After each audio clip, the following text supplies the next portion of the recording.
Welcome to the CIS Annual Fund Advocate Team. This is Yana Chung, and I'm one of the co-chairs of the Annual Fund. I'm Alfred Ho, your co-chair for secondary.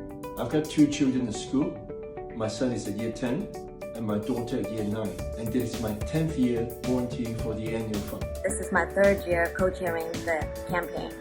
I absolutely love the Annual Fund for all the benefits that it brings to our children. Last year, we spent money making sure that the campus would be safe when the children returned after the first 2 waves of COVID-19. We also brought Lee Waters in to teach us more about well-being, and we invested in the CIS footprint, which will help us become a better and greener school. The Annual Fund is the largest platform to connect parents in CIS through the Volunteer Advocate Program. I really hope that we can fully utilize that to help unite students, parents, and teachers in uncertain times like this.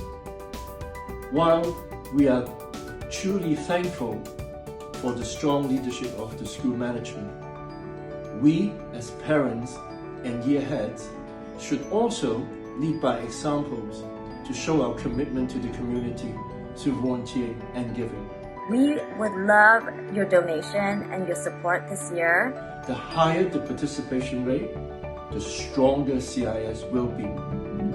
It is going to be harder than before to solicit funding in difficult times like this, but believe me, every single email and phone call from us will make a difference and will touch the heart of the others. If you have any questions, Alfred and I would love to speak with you. I really look forward working with all of you, and I'm confident that we are going to have a fruitful year ahead. Thank you. Thank you.